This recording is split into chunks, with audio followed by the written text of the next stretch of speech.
Halo guys, welcome back to my channel. Kali ini gue datang dengan video terbaru. Jadi di video kali ini gue tuh akan ngebahas tentang iPhone yang keblokir IMEI-nya. Tapi tuh masih banyak banget orang yang pakai iPhone tersebut teman-teman. Jadi kenapa sih alasannya orang masih banyak banget yang pakai iPhone?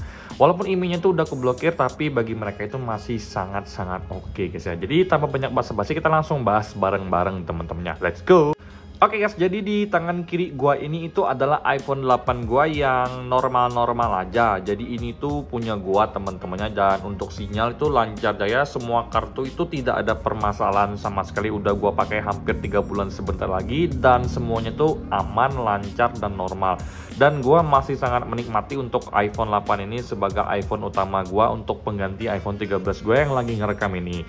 Jadi kalau untuk iPhone 13 gua sekarang memang itu jarang gua gunakan, tapi gue tuh masih cinta banget dengan duet dua iPhone ini, yaitu iPhone 8 dan juga iPhone 13. Nah, kalau yang ini tuh adalah iPhone yang keblokir IMEI-nya. Jadi untuk iPhone 8 ini tuh adalah iPhone yang hanya bisa mengoperasikan kartu Tri atau Smart Friend teman-temannya. Nah, jadi di sini gue tuh banyak banget melihat kecenderungan orang-orang yang masih tetap membeli iPhone walaupun sudah terblokir IMEI-nya guys ya. Nah, setahu gue kalau iPhone terblokir IMEI-nya itu hanya khusus untuk di Indonesia saja. Tapi kalau misalkan kalian bawa iPhone-nya ke luar negeri, itu sebenarnya pakai kartu juga masih bisa-bisa aja.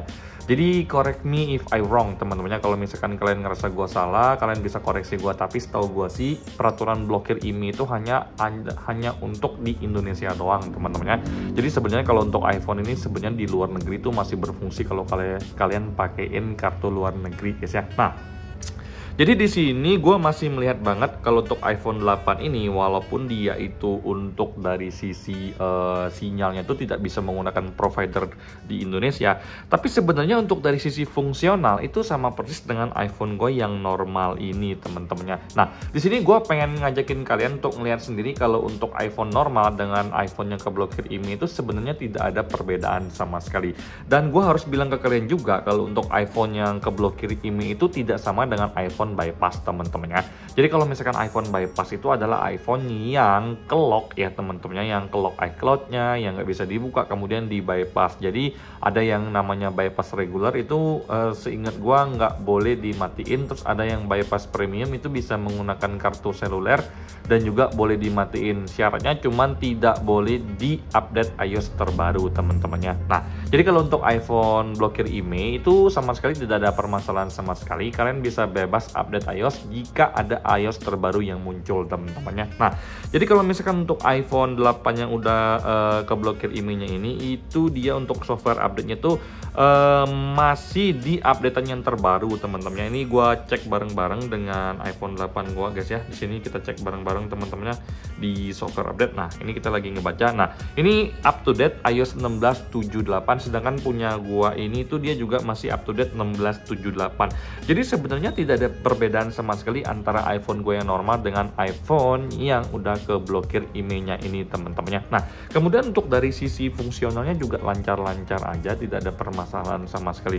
Kita cek dari sisi kamera teman-temannya. Ini gue buka kameranya dulu. Oke, ini udah kamera. Kemudian gue akan compare dengan iPhone 8 gue. Kameranya ini left-nya gue matikan dulu. Nah, seperti ini teman-temannya, kalian bisa melihat sendiri guys ya. Nah, dari yang gue rasakan memang kalau untuk iPhone yang sebelah kiri gue ini memang agak sedikit terang teman-temannya yang gue lihat guys ya. Nah, ini kita lihat dulu kalau untuk keterangan cahayanya, layarnya seperti ini, tidak ada beda sama sekali. Dan di sini gue ngerasa kalau untuk iPhone yang sebelah kiri gue nih yang layarnya ini lebih terang, itu memang kualitas dari layarnya sendiri gue ngerasa memang lebih terang dibandingkan dengan iPhone 8 yang gue ini teman-temannya. Nah, kemudian sekarang gue akan cek untuk kamera depannya seperti apa. Jadi kamera depannya seperti ini, kemudian akan gue compare dengan iPhone 8 gua teman-temannya. Nah, di sini kalian bisa lihat sendiri kalau untuk iPhone 8 sebelah kiri ini dia cenderung agak terang, dan iPhone 8 gua ini cenderung agak kalem warnanya teman-temannya. Nah, tapi so far kalau untuk dari sisi fungsional itu sama persis, tidak ada permasalahan sama sekali guys ya. Apalagi kalau misalkan gua tuh punya kartu Tri dan gua tuh punya kartu Smart Friend, iPhone 8 ini berfungsi dengan normal selayaknya iPhone biasa teman-temannya. Nah, jadi sebenarnya kenapa sih masih banyak orang yang menggunakan iPhone yang sudah keblokir IMEI? Karena rata-rata memang mereka tuh masih bisa menggunakan kartu seperti Indosat only, Excel only, atau Smart Friend only teman-temannya. Jadi di mana sebenarnya mereka tuh willing ya, atau mereka tuh mau kok beli kartu baru asalkan bisa works di iPhone yang udah keblokir emailnya ini teman-temannya. Jadi keuntungannya itu adalah selain harganya yang lebih murah, sebenarnya iPhone itu bisa berfungsi dengan normal jika kartunya tuh masih ada yang bisa dipakai, kecuali misalkan dia keblokirnya permanen yang nggak bisa semua kartu, ya itu mungkin menurut gua secara pribadi hanya bisa digunakan kalau misalkan ada wifi teman-temannya. Tapi kalau misalkan keblokir emailnya tuh masih bisa menggunakan kartu Tri dan kartu Smartfren ataupun XL, menurut gua itu masih menjadi sebuah iPhone yang layak untuk kita gunakan. That's why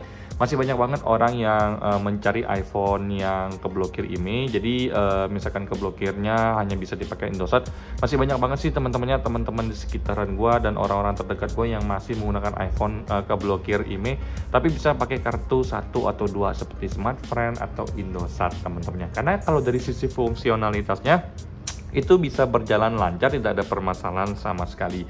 Tolong dibedakan dengan iPhone bypass teman-teman. Kalau untuk iPhone bypass sendiri menurut gua kurang terlalu worth it atau nggak worth it sama sekali. Tapi kalau untuk iPhone keblok email itu, kalau misalkan ada kartu yang bisa dipakai, bagi gue itu masih sangat worth it teman-teman ya.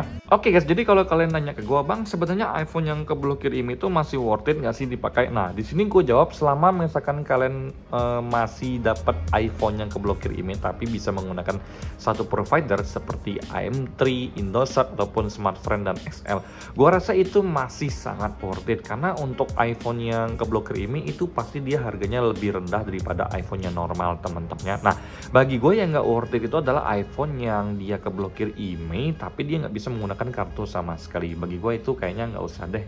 Gue lebih prefer untuk ambil iPhone yang keblokir email tapi bisa menggunakan satu kartu seperti Smartfren atau XL atau Tri teman-temannya. Karena menurut gue yang paling penting dari iPhone itu ada fungsinya. Jadi kalau misalkan iPhone itu keblokir tapi bisa menggunakan kartu, gue masih bisa pakai di luar kan, gue masih bisa pakai buat kerjaan gue. Coba kalau misalkan dia nggak ada kartu sama sekali, cuman keblokir wifi only, itu yang bagi gue secara pribadi harus kalian hindari guys ya. Jadi alasannya kenapa masih banyak banget orang yang menggunakan iPhone yang keblokir email itu sebenarnya karena memang masih sangat berfungsi dengan sebagaimana mestinya. Untuk dari sisi fungsionalitas seperti kamera, telepon itu sebenarnya masih oke-oke aja, sama persis dengan iPhone yang normal. Perbedaannya hanyalah tidak bisa menggunakan kartu yang ada di Indonesia teman-temannya. Nah kalau misalkan kalian dapetin yang bisa pakai satu kartu atau satu provider atau 2 provider, menurut gua itu masih untung banget sih buat kalian pakai guys ya.